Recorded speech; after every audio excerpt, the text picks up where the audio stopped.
menghilang dan status bencana nasional masih belum ditetapkan. Yang lebih gilanya, Kalian tahu nggak apa yang lagi terjadi di Sumatera sekarang? Bukan sekadar banjir biasa. Ini bencana besar yang ngabisin rumah, nyapu jalanan, dan bikin ribuan orang kehilangan tempat tinggal. Dan yang bikin gue makin panas adalah semua ini sebenarnya udah kelihatan tandanya dari awal. Hujan deras berhari-hari, tanah gundul karena hutan yang ditebang seenaknya, sungai yang dangkal karena sedimen. Tapi entah kenapa selalu aja kita kaget tiap bencana datang. Di beberapa daerah, warga sampai terjebak di atap rumah. Anak-anak kedinginan, orang tua panik, bantuan lambat masuk karena akses jalan putus. Banjirnya bukan main-main, arusnya bener-bener ngancurin apapun yang dilewatin. Yang bikin tambah panas, banyak warga ngeluh karena pemerintah daerah katanya lambat bertindak. Oke, mungkin medannya sulit, mungkin cuaca ekstrim. Tapi masa tiap tahun alasannya itu-itu aja? Banjir itu bukan cuma karena hujan, tapi karena ketidakseriusan menjaga hutan, sungai, dan tata ruang. Udah tahu wilayah rawan banjir, masih juga dikasih izin bangunan, izin tebang, izin tambang. Mau sampai kapan?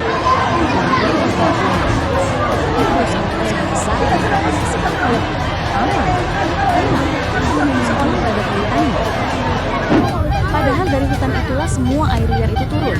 Dari situ juga longsor mulai. Lebih sedihnya lagi, setelah banjir besar, selalu muncul laporan tentang kurangnya evakuasi yang kurang, kebersihan dan logistik yang telat. Ini bencana, bukan acara dadakan. Bencana di Sumatera sekarang bukan cuma tentang air yang meluap. Ini tentang kelalaian, ketidaksiapan, dan pengulangan kesalahan yang sama setiap tahun. Kalau nggak ada perubahan besar, bukan cuma banjir yang bakal datang, tapi kemarahan masyarakat juga. Dan percayalah, kemarahan itu udah mulai kedengeran dari mana-mana. Nah, sekarang bagaimana pendapat kamu, Niat guys? hati mau menyembunyikan hasil pembabatan hutan, tapi apalah daya, alam udah terlanjur muak. Tuh lo lihat dampak banjir bandang, lautan kayu di pantai Parkit, air tawar Kota Padang. Tuh, kalau ini bencana alam, nggak mungkin itu kayu kulitnya udah pada kagak ada. Udah gitu nih ya, kayunya udah pada kepotong-potong. Itu bencana alam itu. Gue mau orang percaya pisan dikit juga. Barusan juga gue lihat VT yang tulisannya nggak Jawa nggak dianggap. Tenang teman-teman, gue bakalan up terus berita banjir di sana sampai semua keadaan membaik. Sebisa mungkin gue bakalan terus bersuara buat saudara-saudara di sono. Biar makin banyak orang yang tahu, biar makin banyak bantuan yang datang. Mudah-mudahan banjir cepat surut dan keadaan cepat membaiknya. Gue cuman bisa bantu menyuarakan doang, sama bisa bantu doa doang gue. Mohon maaf sebesar-besarnya gue kagak bisa bantu secara materi maupun langsung datang ke lokasi. Tapi insya Allah semampu gue bakalan up terus sampai keadaan membaik. Semoga korban-korban yang pada hilang cepat ketemunya. Intinya buat teman-teman kreator yang lain nih, tolong bantu up nih bencana alam, kasihan saudara-saudara kita yang di sono. Oke semuanya, mendat banget loh.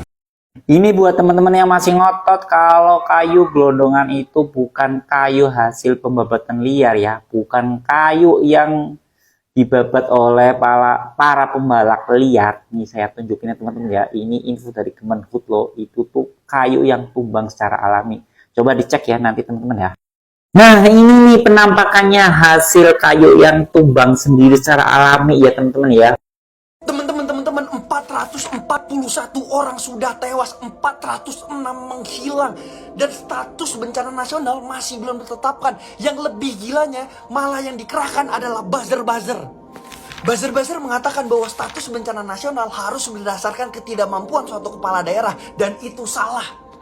Berdasarkan Undang-Undang Nomor 24 Tahun 2007 yang mengatur tentang ketetapan bencana nasional, di pasal 51 ayat ke-1 dan ke-2 sudah dijelaskan dengan jelas bahwa ini itu tergantung oleh skala bencana. Dan skala bencana yang terjadi di Sumatera sudah melewati ambang batas aman karena sudah ada ratusan orang tewas, ratusan orang menghilang, ribuan orang terluka, jutaan terdampak, jalan-jalan putus, pasokan makanan juga menipis, orang-orang kelaparan, kedinginan, dan sakit.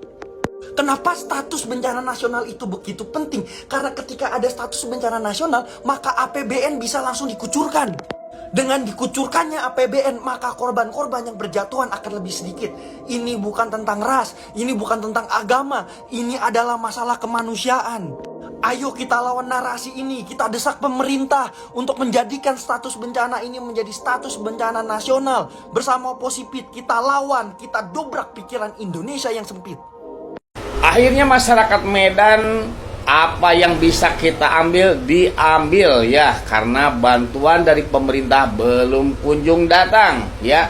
Karena mereka merasa bahwa anak-anak mereka perlu makan, anak-anak mereka lapar, sehingga Bulog pun sekarang kena sasaran. Nah, bagaimana menurut Anda? Komen di sini. Dan coba lihat sama-sama videonya.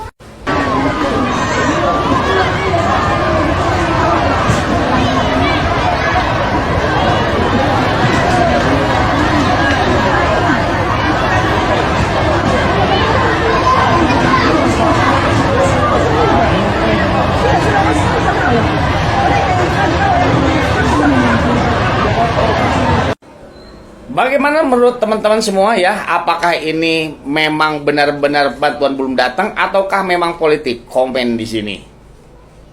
Bagian paling menyebalkan hidup di negara miskin akuntabilitas ini adalah ketika bencana Sumatera ini surut, nggak ada yang berubah. Nggak ada pejabat, pengusaha, aparat yang diadili karena melakukan deforestasi. Nggak ada perusahaan yang ditutup, nggak ada yang dipenjara. Proyek deforestasi akan terus berjalan, bukan cuma Sumatera, tapi di seluruh Indonesia. Nggak ada mereka yang akhirnya bertanggung jawab atas banyaknya kematian saudara-saudara kita di sana. Ujung-ujungnya, kematian warga kita hanya dianggap angka, statistik, dan hanya dianggap tidak semencekam itu. Bukti nyata di lapangan, banyak yang gelondongan kayu hanya dianggap sebagai bagian dari proses alam, bukan bukti bahwa adanya penebangan ilegal. Itulah yang akan terjadi persis ketika kita melakukan aksi terhadap kenaikan tunjangan DPR. 12 orang meninggal, ribuan ditangkap, tapi sampai sekarang pejabatnya masih petatang petenteng, masih hedon, masih sama aja. Nggak ada yang berubah, nggak ada yang kapok. Negara begitu berani menangkap kawan-kawan kita aktivis muda yang menyuarakan demokrasi, tapi begitu pengecut menangkap mereka pengusaha, orang-orang kaya, pejabat, eselon, dewan, kepala daerah, menteri, siapapun yang terlibat di dalam kerusakan alam di Indonesia yang menimbulkan banyak korban. Begitu pengecut negara. Deforestasi sudah melewati kapasitas. Di zaman Jokowi, 3 kali luas Pulau Bali hutan kita hilang.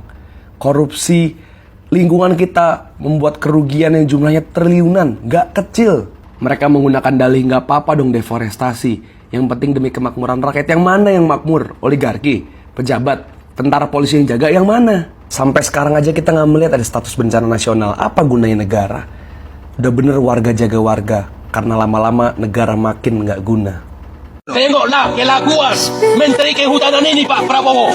Sudah sampai tumbang ini kayu. Batu siap meluncur Pak Prabowo. Gunung siap gundul Pak Prabowo. Jadi kalau Pak Prabowo tidak bisa bantu kami masyarakat kecil ini, mau bikin apa lagi Pak Prabowo? Sudah tua, sudah tercapai permintaan, sudah tercapai keinginan, sudah tercapai cita-cita kepada Tuhan Yang Maha Esa agar pernah menjadi presiden. Ini kami sekarang masyarakatmu, kedegrian menderita, sangat menderita, maka minta tolong sekali kepada Pak Prabowo. Kalau boleh Pak Prabowo supaya ditindak bawahan-bawahan Pak Prabowo. Kami orang bodoh ini sama siapa lagi mengeluh?